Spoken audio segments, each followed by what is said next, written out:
Welcome in, everybody, to another deep dive. And today we're going to get into the world of Moringa.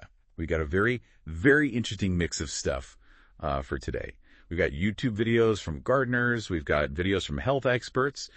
We even have some information from Isagenix product pages and some excerpts from lectures by Dr. Sebi. Sound like a diverse mix of perspectives. It is. Yeah. And that's really what we're trying to do here. We're trying to help you guys figure out, what's really fascinating and important about Moringa. Is this stuff really a nutritional powerhouse with, tangible benefits? Or is it just caught up in the latest health trends? That's a great question. I'm eager to dive in and see what we can uncover. Yeah, me too. So let's start with John Kohler. This is the gardener from Growing Your Greens. Okay. He is so enthusiastic about Moringa. Yeah. He actually says that just a few leaves can fuel his entire morning of gardening. Wow. He even shows you how to pick the most nutrient-rich leaves from the top of the tree. He sounds like a true Moringa enthusiast. It's great to see that kind of passion for fresh, homegrown food. He's awesome. But is Moringa really the tree of life that everybody's calling it? Well, the tree of life moniker might be a bit of an exaggeration, but there's no denying that Moringa's nutritional profile is impressive. All of our sources highlight its abundance of vitamins and minerals and antioxidants and even protein. Some sources even say that it has 10 times more protein than milk. That's a pretty huge claim. It is. And while Moringa is undoubtedly nutritious, it's important to approach these claims with a balanced perspective. More research is definitely needed to back up some of the bolder health benefits that are being touted. So it's not a magical cure-all? No, not quite. Okay, so it's packed with nutrients, but what's the best way to actually eat this stuff? Well, John Kohler is a big advocate for fresh, homegrown Moringa. He argues that commercial powders may use lower quality leaves and that they lose nutrients during processing. That makes sense. But, not everyone can grow their own Moringa tree. You're absolutely right, and that's where those powdered forms come in. In the How to Drink Super Mix Moringa video, we see that some people find the taste of fresh Moringa to be a little bit too strong or bitter, so they prefer powdered versions for convenience and palatability. Wouldn't drying and processing the leaves diminish the nutrient content, though? It's true that some nutrients can be lost during drying and processing, but, reputable companies will use methods that minimize those losses. Okay, that brings us to Isagenix. They've incorporated Moringa into their teas, their powders, their energy drinks. What's your take on their products?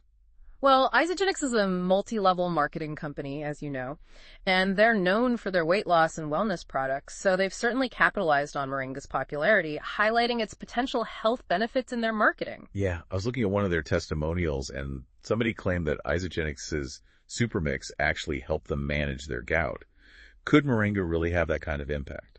Well, it's important to remember that personal anecdotes aren't scientific evidence. However, Moringa's potential anti-inflammatory and antioxidant properties could theoretically contribute to some health benefits. Several sources do mention those properties. Okay, but should we be a little cautious about those claims? Absolutely. There's limited independent research on Isagenix's specific formulations. It's really crucial to be wary of overly enthusiastic marketing and to prioritize a balanced lifestyle over relying on any single product. Okay, good point. Now let's shift gears a bit. Let's talk about Dr. Sebi. This is the herbalist with some pretty strong opinions about diet and disease. Right. Dr. Sebi was a controversial figure. His approach, which he called the African biomineral balance, focuses on consuming electric foods. These are plant-based alkaline foods that he believed were essential for restoring the body's natural balance and promoting healing. And Moringa plays a big role in his dietary recommendations. It does. He considered Moringa to be a very key component of this approach. Interestingly, he even believed that certain foods, like carrots, were actually harmful because of their starch content. Wait, he thought carrots were poisonous. Yeah, it is a pretty extreme viewpoint, and it's important to clarify that Dr. Sebi's stance on carrots and some other foods is not supported by mainstream science. So where does Moringa fit into all this? Did he believe that it could actually cure diseases? He did. Dr. Sebi made some bold claims, stating that Moringa could cure serious diseases like AIDS and sickle cell anemia. Wow, are those claims supported by any scientific evidence? It's important to emphasize that those claims have not been scientifically validated. We always need to rely on evidence-based medicine and consult with qualified healthcare professionals for serious health concerns. So it seems like everybody agrees that Moringa is nutritious, but there's definitely a lot of hype and conflicting information out there. That's the challenge with navigating the world of health and wellness. It's up to us to critically evaluate information, separate fact from fiction, and make informed decisions. It's fascinating how these different perspectives on Moringa, like from the gardener to the MLM company to the herbalist, really reflect those broader trends that we see today in how people approach health and wellness. Yeah, it's like we're seeing these different philosophies of health all playing out, each with their own appeal and potential pitfalls. You've got that back to basics DIY approach that John Kohler embodies, and then you have the trend-driven marketing of Isagenix, and then the alternative holistic perspective from Dr. Sebi. It makes you realize that there's no one-size-fits-all answer when it comes to health. Exactly. And it highlights the importance of being an informed and discerning consumer. We can't just accept everything that we hear at face value, especially when it comes to our health. Speaking of discerning consumers, I'm curious about Dr. Sebi's claim that Moringa can help balance the body's pH levels. Is there any scientific backing for that idea? So the concept of an alkaline diet and its effect on the body's pH is a bit of a controversial one. While it's true that our bodies need to maintain a specific pH balance for optimal function, the idea that we can significantly alter that balance through diet alone is not strongly supported by scientific evidence. So eating a bunch of alkaline foods won't magically transform our blood into a green smoothie? Not quite, no. Our bodies have really intricate mechanisms for regulating pH, and they do a pretty good job on their own. Our lungs and kidneys, for example, play key roles in maintaining the slightly alkaline pH of our blood. But some people swear by the alkaline diet, claiming that it makes them feel more energized and balanced. What do you make of those experiences?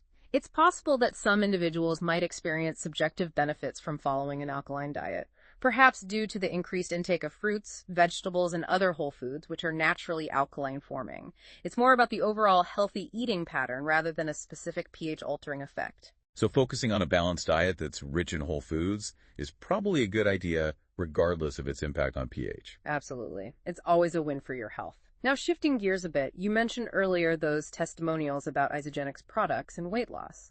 There has been some research suggesting that Moringa might have properties that could play a role in weight management. Really? Like what?